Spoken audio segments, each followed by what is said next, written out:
the very nature and purpose of government has changed. We no longer have consensus about that. And that means we no longer have a consensus that government ought to be limited. Some people think that government only does good, and therefore we need more of it. And in fact, if we can have it all-encompassing to take care of us from cradle to grave, that would be so much more good that that would be utopia on earth.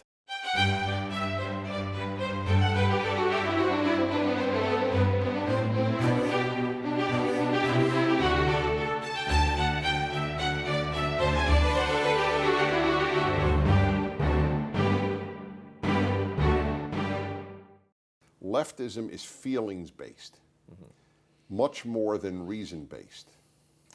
There is a veneer of intellectuality, a very thick veneer, if you will, but it is overwhelmingly feelings-based. That's why compassion is such an operative word in leftism.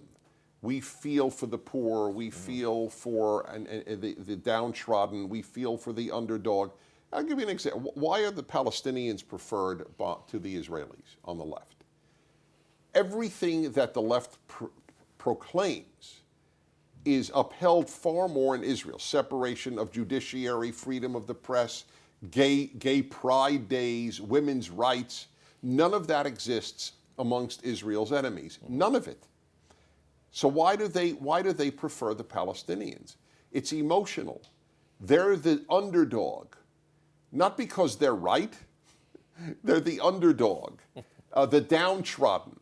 That's all you need to hear is, the disenfranchised. They're all, it's a world of feelings, of pablum. That is why, you know how I learned this? And you don't learn this from textbooks on the left. You learn it from real life. One of the first times, I've been lecturing since I was 21 years old. And I gave a lecture at about 24, 25 at a synagogue in New Jersey. And because I grew up in New York and I moved to California when I was 27. And a woman got up after my talk and she said, "I'm offended by what you said." I don't remember what it was, and I remember thinking, because I'm a very open guy and I may be wrong, but I don't have guile. And I thought, gee, what did I say that could have offended her? And so I looked at her and said, "What did I say that offended you?" And then she said what I said. I said, "So wait, so you disagree with what I said, but why are you offended?" I mean, I actually asked it honestly. Why would you be offended by something you differ with? And I didn't know the answer for years until I realized, of course, because it's all feelings-based. So if you differ with me, I am hurt.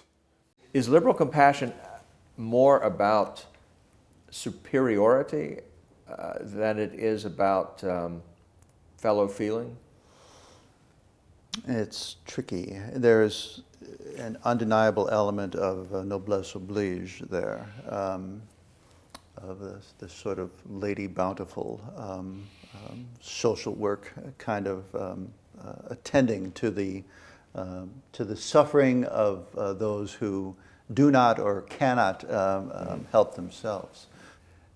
There's a certain narrow sense in which you might say that equality is promoted by compassion.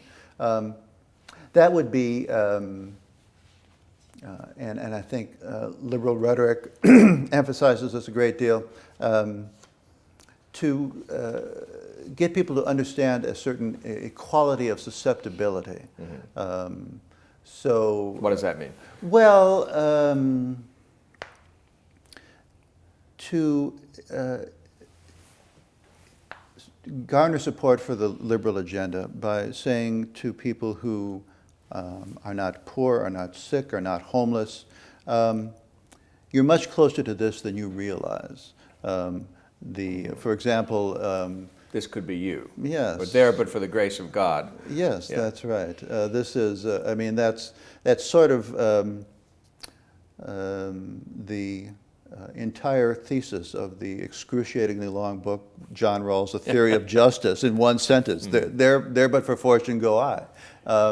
And so people are asked to imagine themselves and to reckon with the possibility that they could be the poorest person in society, the least advantaged, as Rawls said. We've now got a fight between the very purpose of government. Is it going to become comprehensive, all omnipotent government, or limited? And increasingly, the levers of government are being used to weigh in on the fight for big government. They've become their own faction, their own interest group.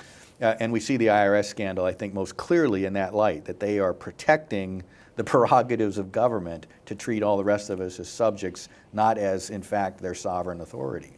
And what recourse do citizens have then? Well, the first recourse is, on the IRS things, there are statutory causes of action that one can fight out in the courts. If the courts end up siding with government on that, I fear that the recourse is going to be more revolutionary in nature. People are, I think, at their limit of tolerating government impositions in this way. When I testified in Congress on this IRS scandal, there was a woman who had founded a small Tea Party group down in Texas. And she gave a wonderful line. She says, "I am not here as a serf begging my lords and masters for permission.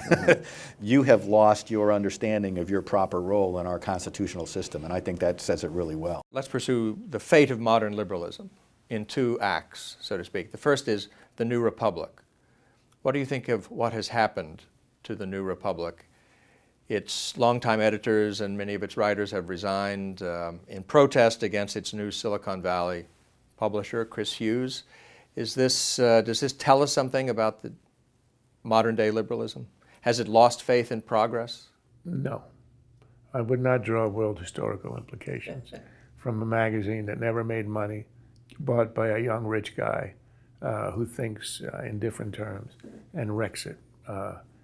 Do you have any sentimental attachment to the New Republic left? Do you share in the lamentations of Leon Wieseltier or others? Well, now you're getting personal.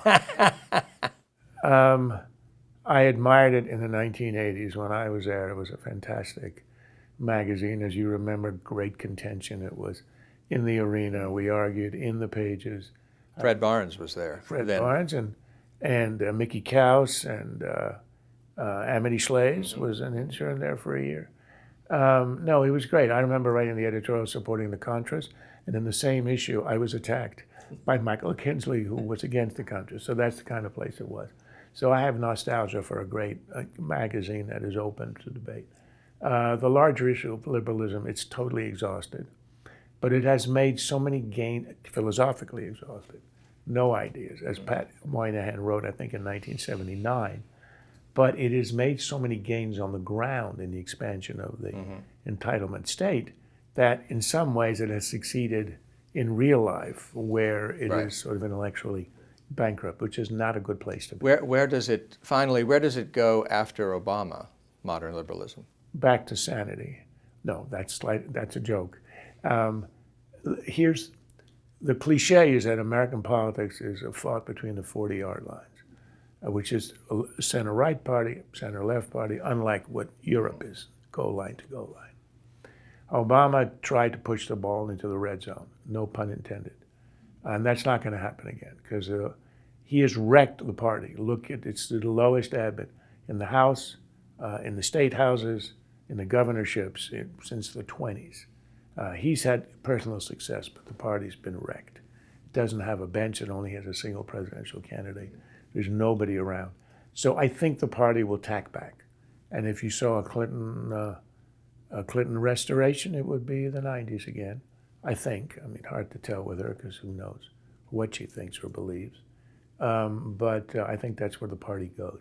Liberalism, I don't know where it goes, but the party will find some refuge in the current entitlement state. May not want to expand it, but will hold on to it tooth and nail. As Churchill said, the future, though imminent, is obscure. But yes, we'll see. Yogi Berra once said, it's extremely hard to predict the future. And he's right. The only truism is from Herb Stein, the great economist, who once said, that I love this thing, if something cannot go on, it won't. So that's where liberalism has a problem. Thank you, Charles Krauthammer. Thank you, ladies and gentlemen.